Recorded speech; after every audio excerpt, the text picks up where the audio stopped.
Assalamualaikum warahmatullahi wabarakatuh. Baik, kita ketemu lagi di bagian ketiga ya. Jadi untuk program Etemen ya. Selanjutnya tadi yang dari instalasi program. Sekarang kita akan menjalankan programnya. Kita input data, terus kemudian kita jalankan programnya, gitu ya.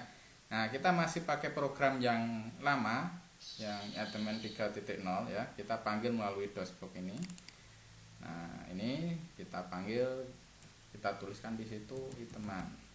Oke. Nah, ini sudah muncul di sini ya. Nah, bagaimana datanya gitu ya? Datanya ini harus di dalam satu folder yang sudah dibuatkan gitu ya. Tadi local disk C kalau tempat saya, terus Etemen ini ya kan. Nah, ini data inputnya adalah ini, data 1, saya namai begitu. Ya, namanya bebas asalkan nanti memanggilnya harus sama persis dan dihindari ada spasi, jadi satu kata saja. Kemudian saya sedikit akan menjelaskan di sini. Ini bagian data filenya ya. Jadi di dalam input datanya itu file input data 1 saya namai seperti itu. Terus kemudian di situ versinya txt di sini ya. Ini harus kenal seperti ini, ada PRN, ada txt ya. Ini tipe ini adalah txt, text dokumen. Jadi nanti memanggilnya harus diikuti txt, nanti akan ketahuan di sana pada saat memanggil. Nah, ini saya jelaskan sebentar. Ini ada paling atas 037, ini jumlah butirnya ya. Mulai dari 0 ini ratusan, puluhan, terus satuan gitu. Jadi kalau misal ada butirnya 110 berarti ini 110 gitu. Kalau butirnya 50 berarti 050 gitu ya. Seperti itu. Bisa dimengerti lah nanti. Terus kemudian di situ ada N gitu ya. Kode N itu nanti diberikan ke jawaban siswa yang itu belum sempat menjawab gitu ya. Jadi kalau misal ada 37 soal, siswa mengerjakan sampai 35. Nah, ternyata 2 soal terakhir itu belum ada jawabannya, masih kosong gitu ya. Jadi kita tidak bisa memberikan jawaban kepada siswa. Nah, ini kita bisa berikan di situ kode N gitu ya. Soal berarti soal yang tidak sempat dijawab itu soal posisinya yang terakhir-terakhir seperti itu. Berbeda dengan kode O ya. Kode O ini nanti diberikan ke soal yang kosong tidak dijawab oleh siswa ya. Misal ada tadi 37 soal, dari 1 sampai 37 itu beberapa terjawab, 37 sudah terjawab. Ternyata soal nomor 30, nomor 34 itu masih kosong ya. Nah, itu kita berikan kode O di situ ya, huruf O gitu. Jadi bedanya N dan O seperti itu. Terus kemudian di sini ada 05. Ini adalah digit daripada identitas siswanya. Maksudnya apa? Nah, ini dihitung dari sini. Jadi mulai di analisis itu ada identitas siswanya. Kalau tidak ada identitas siswanya ya ini 0 berarti. Nah, ini kita coba hitung digitnya 1, 2, 3, 4, 5. Nah, gitu ya. Jadi ini nomor yang C ini ikut ke hitungan 5, ketukan 5. Itu terus kemudian ini ada C, A, B dan seterusnya. Ini adalah kunci jawab. Jadi itu kunci jawaban ya.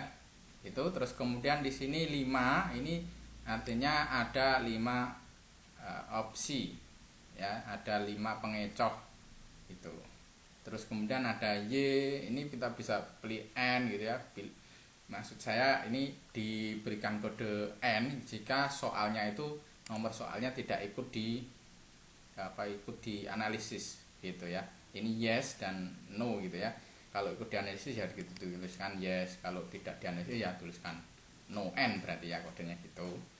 Nah, ini jumlahnya ini, panjangnya ini sesuai dengan jumlah daripada butir soalnya gitu ya.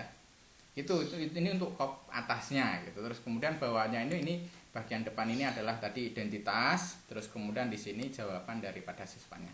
Nah, untuk memperoleh file yang seperti ini, nah ini biasanya kan direkap dulu di Excel ya. Silahkan lihat di bagian penyiapan data, konversi Excel ke Notepad gitu ya, yang ada di bagian panduan tutorial analisis butir dengan program Quest gitu ya. Ingat-ingat kembali di sana. atau silakan dilihat di sana. Jadi ada caranya konversi dari Excel ke Notepad gitu ya. Jadi kita tidak membuat Notepad secara langsung gitu. Karena ini nanti akan membutuhkan waktu yang lama. Sehingga ini kalau ini dari Excel kita sudah punya ini bagian ini, tinggal ditambahkan yang atasnya ini masih manual gitu ya. Jadi ini data 1 gitu, Notepad. Dan ini tipenya adalah teks dokumen, dijadikan satu dalam folder bersama dengan ini program itemannya gitu. Sekarang kita akan lihat di dashboard ya, di program iteman yang sudah dipanggil tadi. Nah, caranya ini enter the name of the input file. Ini dimasukkan nama filenya, terus diikuti tipe dokumennya tadi, tipe filenya. Contohnya data 1 titik ya txt. Nah, kenapa txt? Karena di sini teks dokumen. Kalau hasil dari luaran Excel yang belum disimpan kembali biasanya PRN gitu dan lain sebagainya. Nanti banyak tipe notepad gitu ya, tapi tidak masalah. Kalau sudah seperti ini kita bisa klik tekan tombol ya di keyboard, enter, terus kemudian kontrol enter, enter, terus kemudian CTRL enter atau kontrol enter. Nah gini. Selanjutnya kita diminta menuliskan output file. Jadi nama output filenya apa? Ini terserah kita juga nanti. Output. Nah ini ternyata hasilnya error ya.